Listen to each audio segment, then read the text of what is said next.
Hello and welcome to Connections Forum, our weekly Hangout show on Thursdays. Today we are in episode 35. Our episodes include a series of talks and reviews regarding the most of human life, such as relationship issues, personal expression, self-development, also cultural development. Heidi, I think that Heidi has been kicked off the Hangout, so we're going to continue. And I'm Margherita Lotus, and yes, I don't know what's happening here. It's 9:11 anyway, and yeah, it's 9:11 here, and we have lost Heidi. So have patience with us for a moment while she's getting back in. Okay, let me see where she is.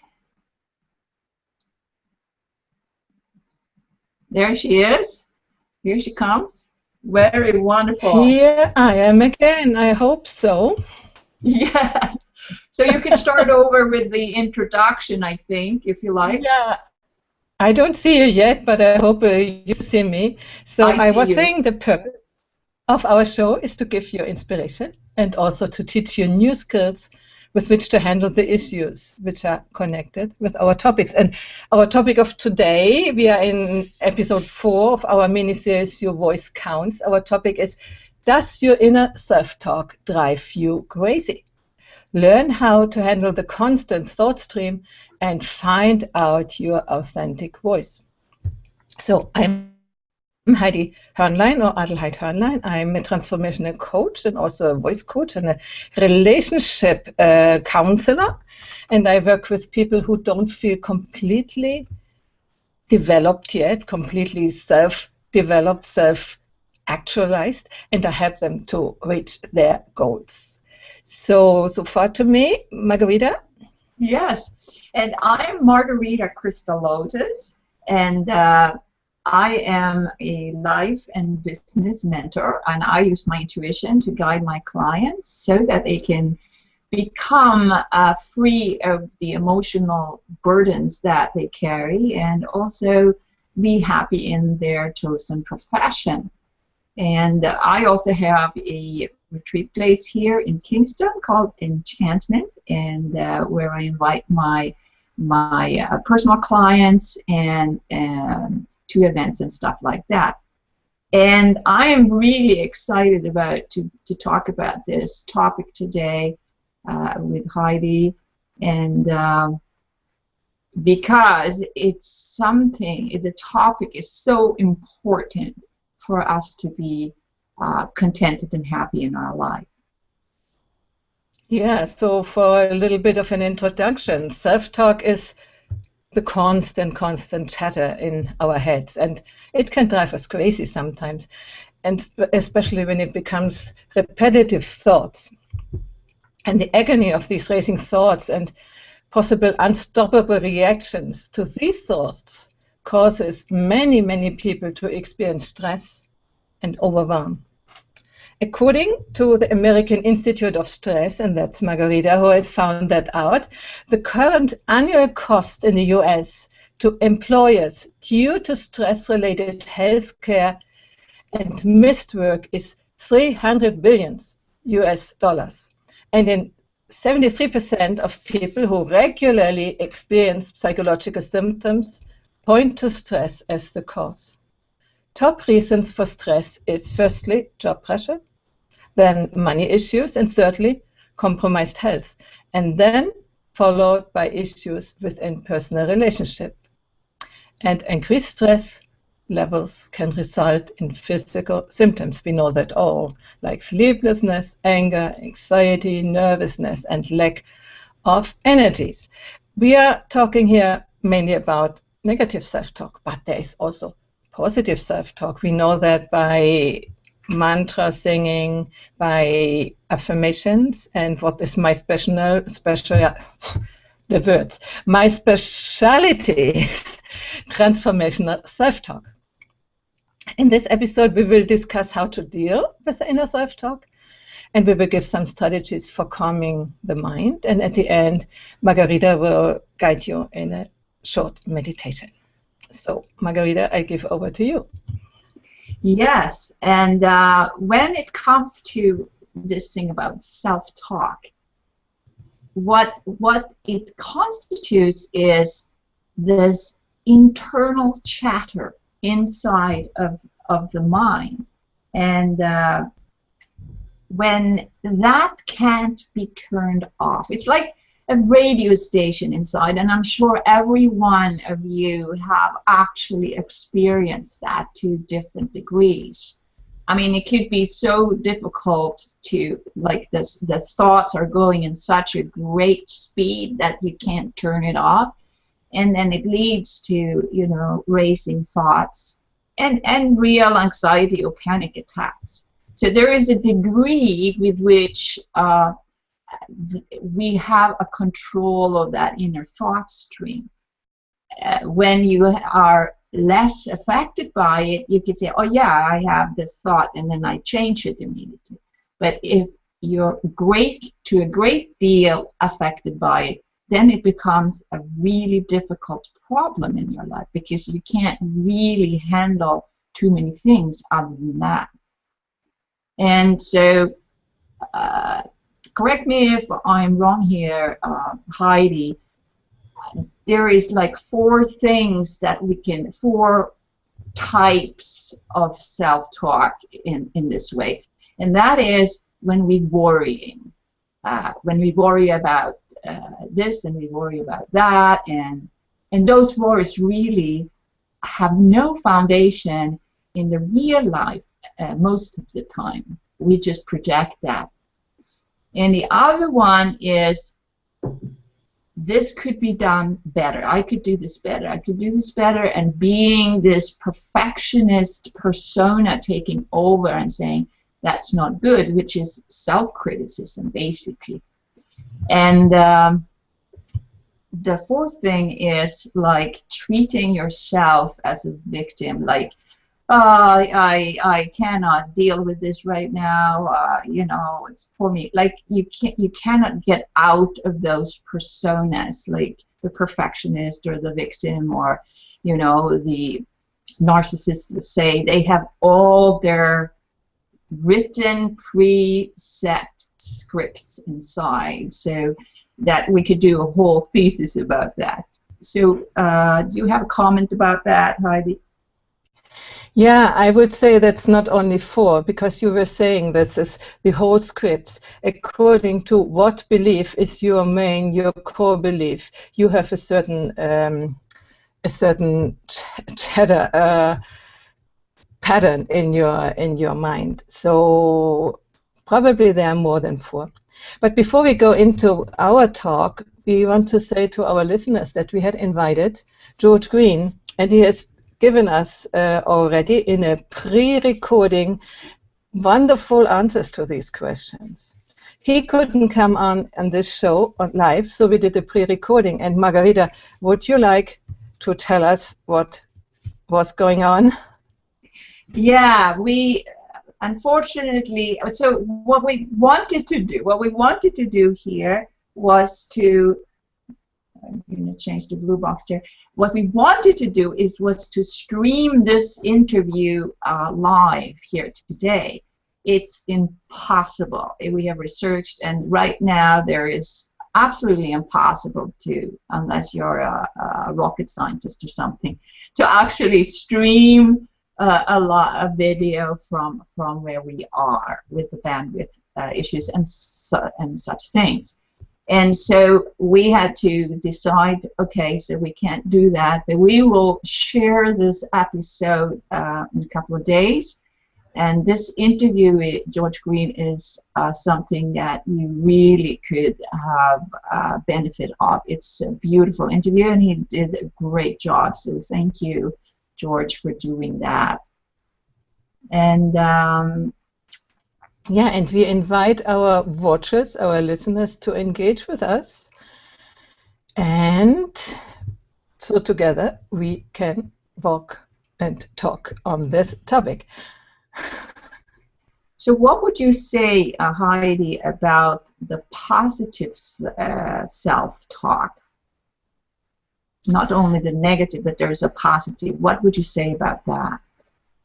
I think the positive self-talk is a very, very important means to change yourself and to change your unconscious mind. Because, you know, we have conditioned our unconscious mind for so long time with all these unconscious self-talks, which are going on all the time. And you cannot change the unconscious mind by an act of will, saying, now I think differently.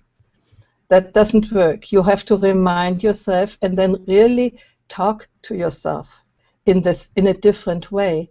And not in a way like we are normally used to. Oh, again, you have thought this bad thought. You shouldn't do that. You should say this good talk. Now, say this, you know.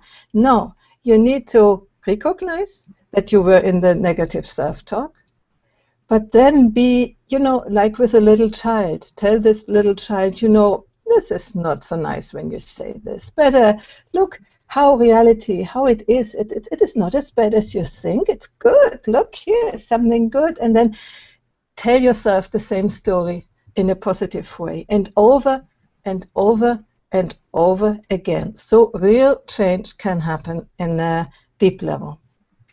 Yeah, you describe that very beautifully, Heidi. Yeah, let me put up a comment of Ivana. Can you put it up?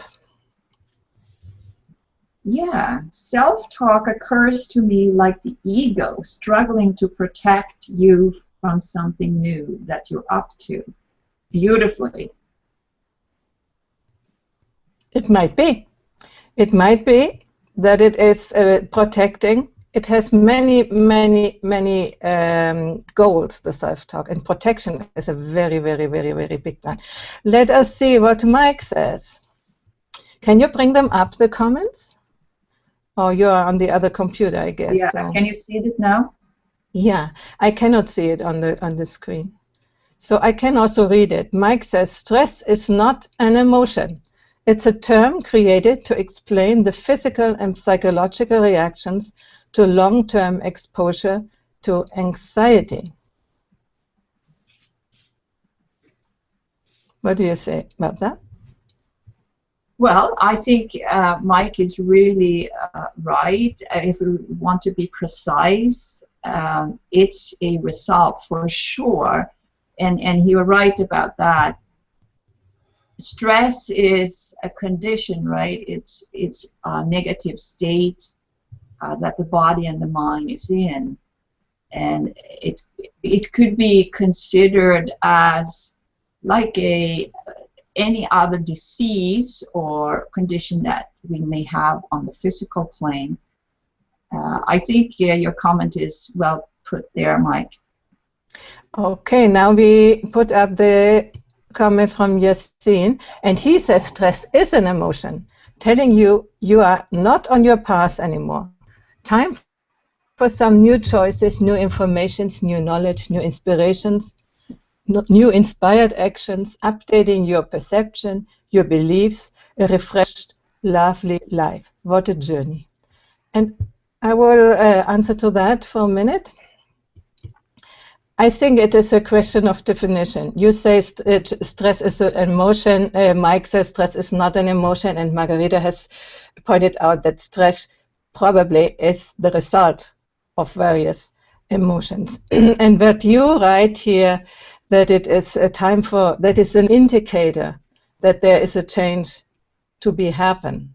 If you listen to this voice, and stress is a sort of a voice to you, if you listen to it, it might say, you have to change your path. You have to do all these things, what you say, do new choices, go to find new informations, new knowledge, new inspired action. It is so true. Would you like to add something? Yeah, I think that your point of view there is well taken also, because as Heidi said, it is a matter of definition. Stress is a wake-up call. You know, in the same way as when you get the notice from your doctor saying you have terminal cancer. It's something like similar, but on sort of a mental, emotional level.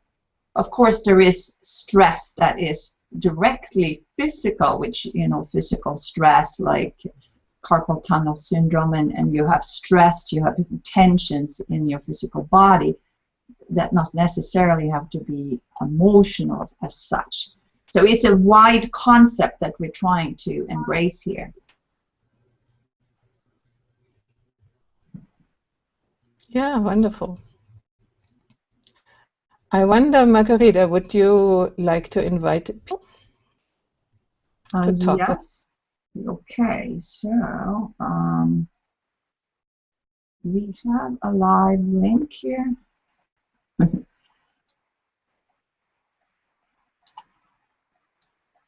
I'm going to take this link, and if somebody wants to come in and in the Hangout, you can do so. And now you have to go to the page. Can you see that? Can you post that, Heidi, on the link in the chat? I put it in our personal chat there.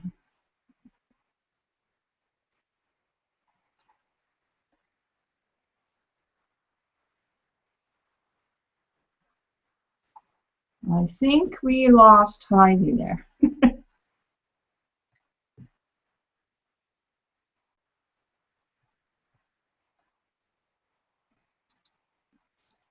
Can people see me? I think we lost Heidi, so I think to invite other people is not going to be happening today. I will wait for Heidi to come back in. In the meantime, we can actually evaluate what kind of stress we have. We can have stress from, let's say, money, stress from your job situation, and stress in various other areas of your life, like in relationship, and also stress from inside of yourself that you experience. So this is a huge topic, I think, and today is 9/11. I don't know, the energies are so extremely strong here, and I don't know if the internet itself is affected. So right now I have not access to the chat stream or anything right now, and if you are on the page, just hang in there for a moment when so we can come back. We will have to actually experience some of these things with Hangouts, and we have to just flow with the punches, right? But in the meantime, we can actually plan some strategies, and if you want to make some comments about that you can actually have some strategies to deal with stress. But the topic of this show is the self-talk. So it's the talk inside that directs how and what thoughts we will have. And here we have Heidi back. Are you there, Heidi?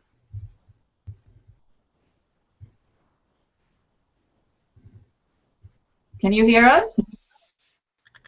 I'm here back, hopefully. I have put the link on the event page, so who wants to come in directly and talk with us, especially with Margherita, because I have internet problems today. She might otherwise be completely alone.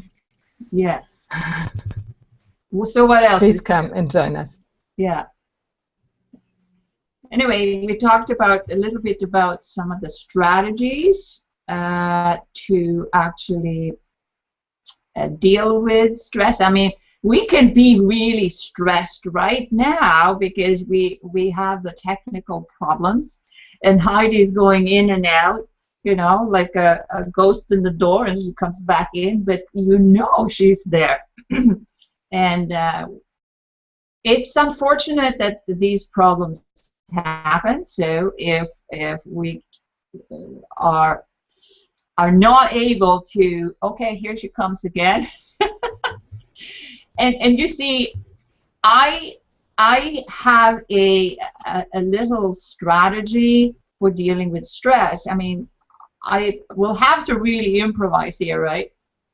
And some of the strategies is to actually really notice what's going on. I mean, I'm paying attention to the page and the stream and to your comments and to Heidi going in and out, and we have a page here that we're streaming from, so it's many components here.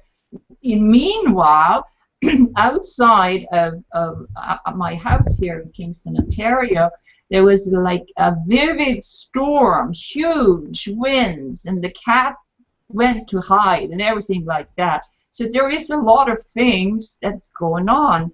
And so what I did to reduce the stress of not being able to put the video on and all of these things is to notice, yes, I cannot do that right now, but it doesn't mean that I have to stress myself or say difficult things to myself and say you should have done that before or something like that. I stay present as much as I can.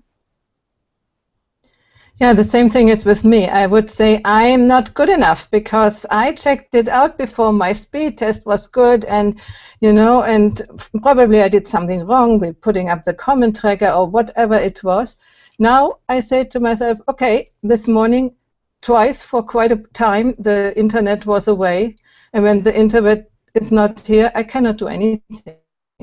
And probably there is something today in the air which doesn't want us to be so easily connected. So connections today is a little bit more difficult, but I don't need to go into stress, The first time I fell out, I even managed to go into the comment tracker again, do all while we were talking, without entering into stress. And this for me is a big achievement because I was one of these people who immediately I immediately entered into panic, and it took quite a lifelong training to come to this point.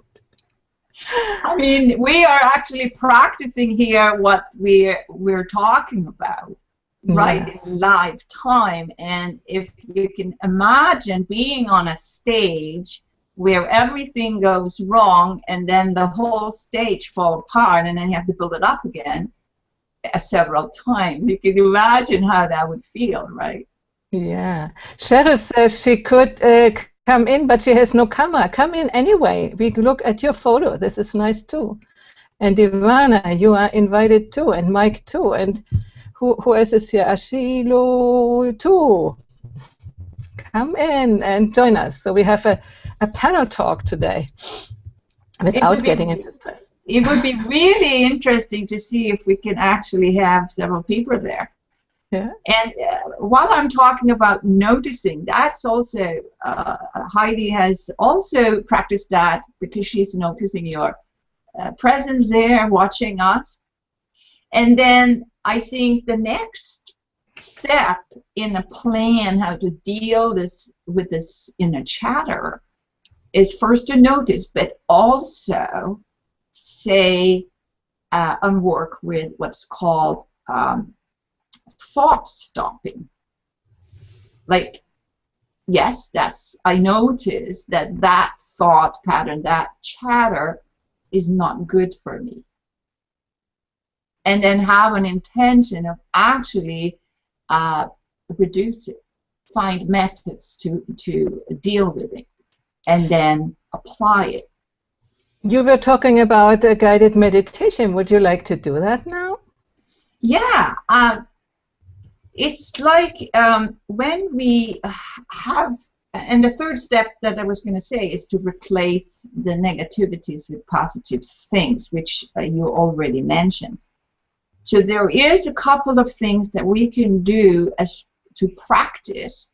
And the first thing is, of course, to practice shifting focus. And the shifting focus is to concentrate on this, but not this. Concentrate on the positive. It's like you're seeing the clouds on the sky, they're fleeting by, and the negative thought is like that cloud that goes away. And if you know that, and you just have to wait and not put attention on it. And so the third thing is like you're breathing, and then that's what I want to do in the guided meditation. And then you can direct your breath to also relax your body, because when the body is relaxed and the muscles are relaxed, it's not so much tension, right? And the tension is really stress that's happening. And so we could do a little guided meditation to illustrate that. Okay. So I want you to focus on something. You could maybe look at my plant here. There's a little leaf here, if you can see it. Any point here, right? You don't have to focus on me, but it could be something in this plant here, or in some kind of color here in the color in the strip here. It's up to you what you want to focus on. So just have your eyes very relaxed, and so you've put the focus way behind your screen. And then you bring it back all the way to, if you put your finger up and you look at your finger, and then you go back into that point, into the screen, and then you go behind the screen.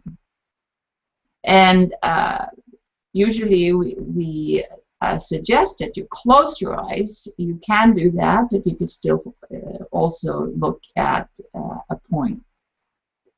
So the first thing is we're going to breathe. And so we're inhaling.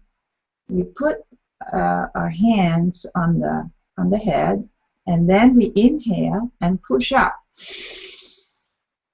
And you see that when you push your elbows out to the side, then you open your chest, right? And then you exhale.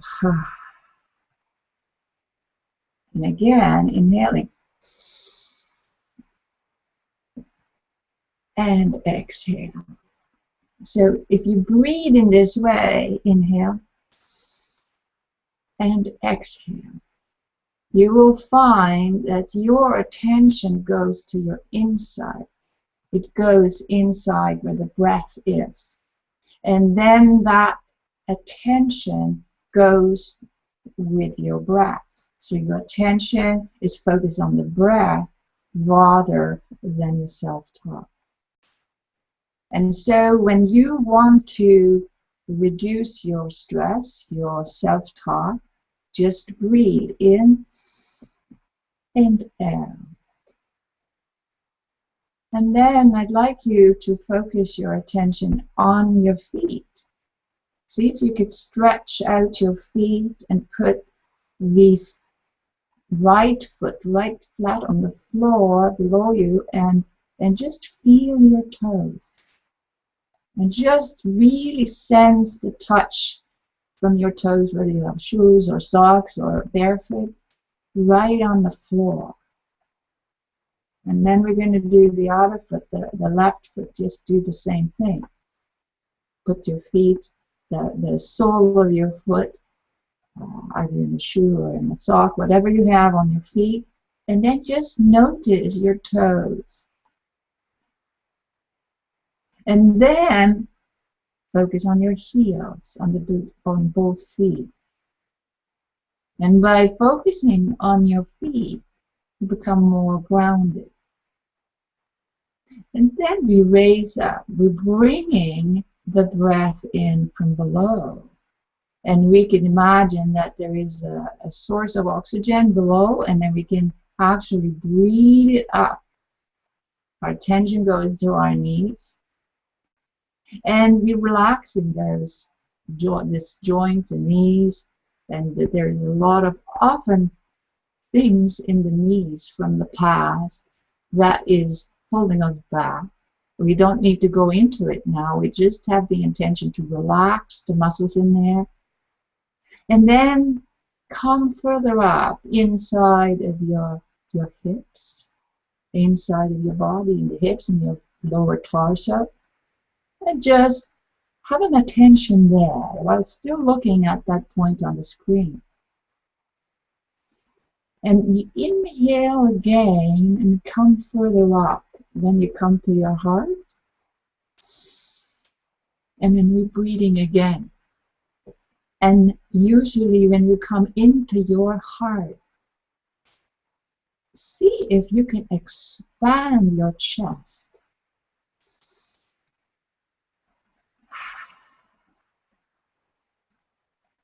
And exhale. And then I will complete here with being here in our head. And then we inhale in our head. And exhale. And then we bring from above us again, bringing the breath in from the top. And exhaling it again down through our feet. Okay. So that was a very quick little guided introduction to breathing and relaxing. And we have Yassine here. Hey, Welcome. hi, thank you. So what is your interest in self-talk? Well, self-talk is actually what I'm bringing to my customers, actually. They don't know how to take care of themselves, you know, particularly all those business people. All those people with the maturity of life, you know, there's a time they took care of everything, everyone, and then they be left on the side, you know. And my first word is like, feed your brain, nourish your, like maybe you will talk, you know, like you will call like self-talk. The words you are using are the most important thing for your own growth, for your own energy, for your own. I'm repeating this because this is how you start a creative energy, I call it, you know.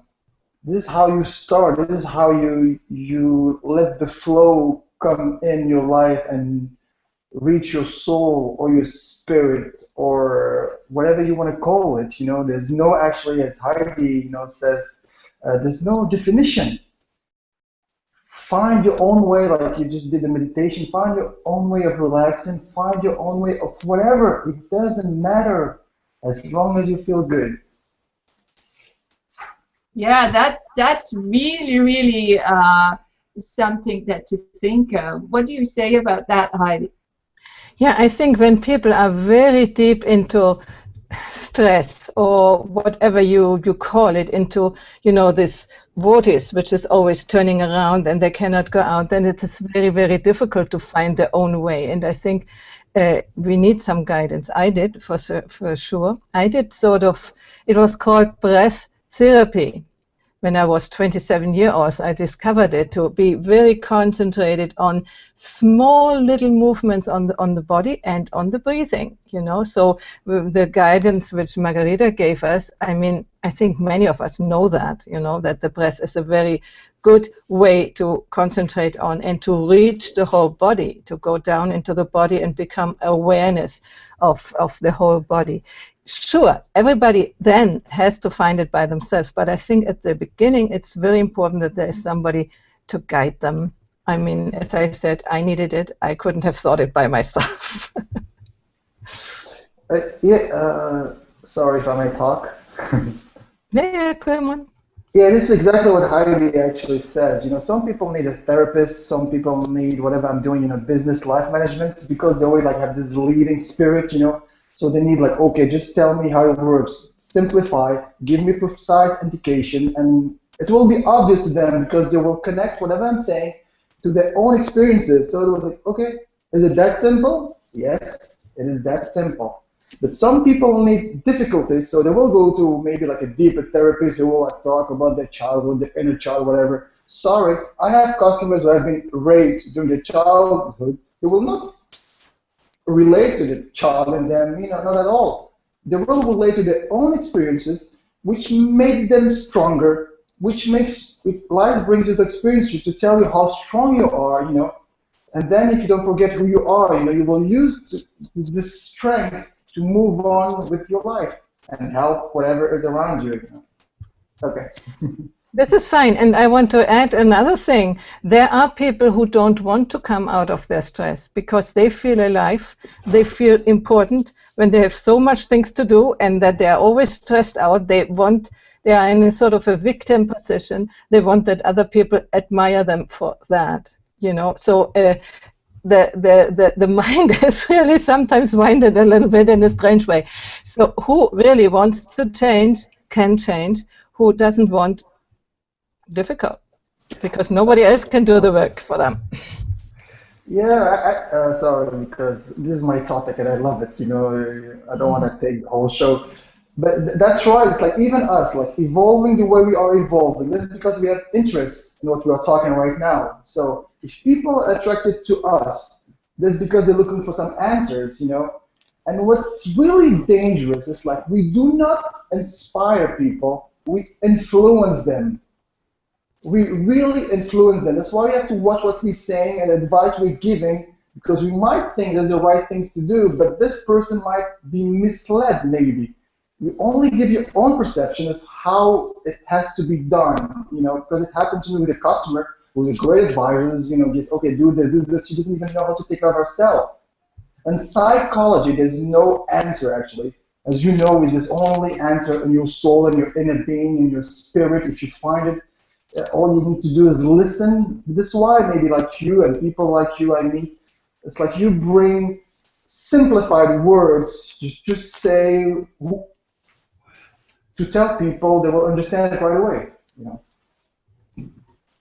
What you are bringing up is very important, I think, because with whatever we do, and even if it is really out of the deepest ground of our heart, it can be understood in the right way, in the good way, so that people can get benefit from it. And some people won't understand it, and they might even, you know, use it in not such a good way. This is with everything which is transmitted. Every education with spirituality is the same thing. I mean, with psychology, with whatever is transmitted can be understood in one way or the other way. We can use a language which is careful, but we have no influence really, not really the ultimate influence on how people who are listening to us understand it. They have their filters and we cannot influence them, not really.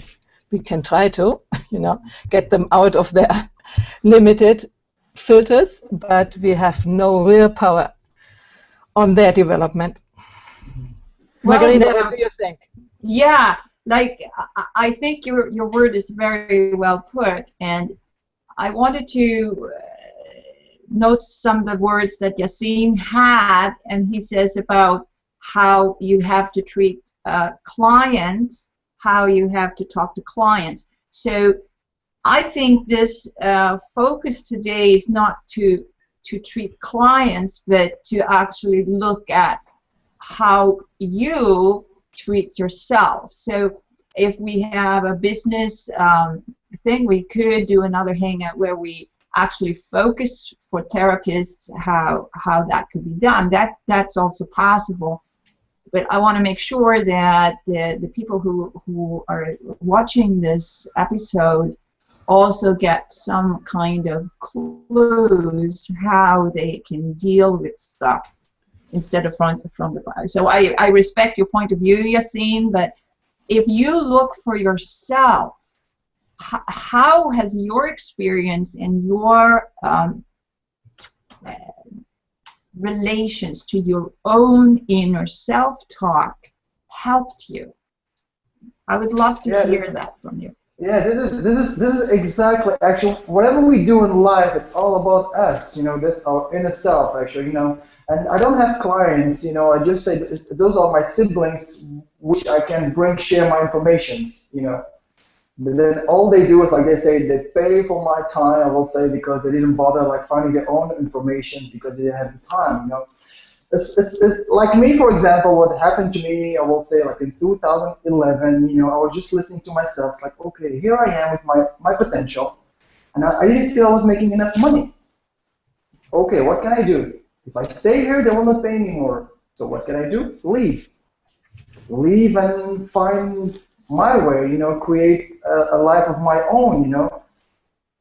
And then, as you know, as you move on, and then you try to find out what direction you're gonna follow. So do I be creative in business again, and today the answer is like, just create an environment that matches who you are. That's what we're all doing today. Like everybody, we are in a position where we're using a platform where we could express the being we are. That's all I have to say in a way, Margherita. And well, that's really good. Like, if we are authentic, that's what you're saying, that you discovered some part of your authenticity, right? And that's what we want for everyone, our clients, whatever. And anyone who experiences, let's say, self-talk and racing thoughts and symptoms of stress, is like the stress, the resulting stress and the self-talk is a wake-up call for us to see how can we come back to our authentic self. So that is a good comment. What do you say, Heidi, about that? I would like, almost at the time, I would like to share a little bit an experience which I had, which really got me out of the stress I was creating myself, stress by fear, because I'm living here in the countryside, and all around, I mean, I don't see any houses, and I'm quite alone, and I had animals, and for about 10 years ago, or even longer, I was alone. Nobody living with me. I was separated, divorced, and so on. So I had an experience. Somebody has cheated me with selling a tractor and so on, and I entered into fear. Whoever came, like that. And in the night, staying alone here, I closed all my house, and so then there happened often that there are noises. In country there are noises, and I often stayed at night in my bed and fearing. And one day I said, you know what? Whatever happens, I go out and see what it is, what I hear. And that night it was a metallic sound, And I went out, and what I saw was a hedgehog who was eating the food of the dog. And the bowl was tumbling up and down. And so for the first time, I really understood, if I stay inside and make a whole story up what it could be, and if they come and if they kill me or whatever, just go out and see what reality is. And since then, I always use this recipe. See what is reality behind the thoughts which are coming up, and stop them when you see that you are entering into a spinning story about what could come, what could be. No, go out and see what is reality. So that would be my closing word here. Yes, and I have a quote here I want to read to you guys, and it says, this is Louise Hay, if you don't have that thought, you won't have that feelings. And the thought can be changed. Change the thoughts, and the feeling must go.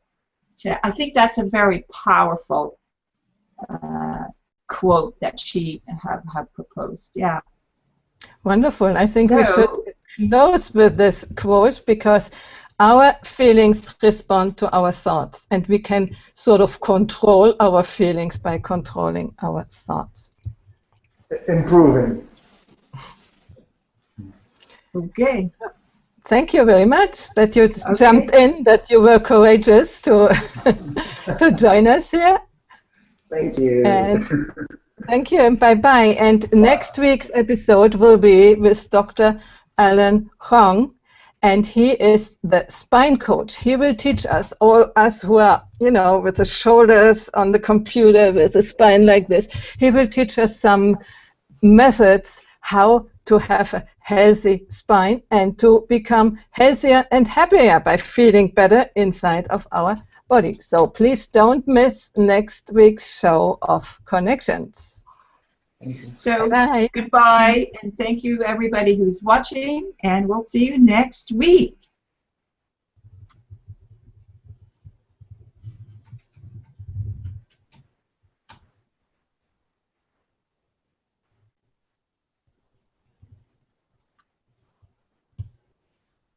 We are still alive.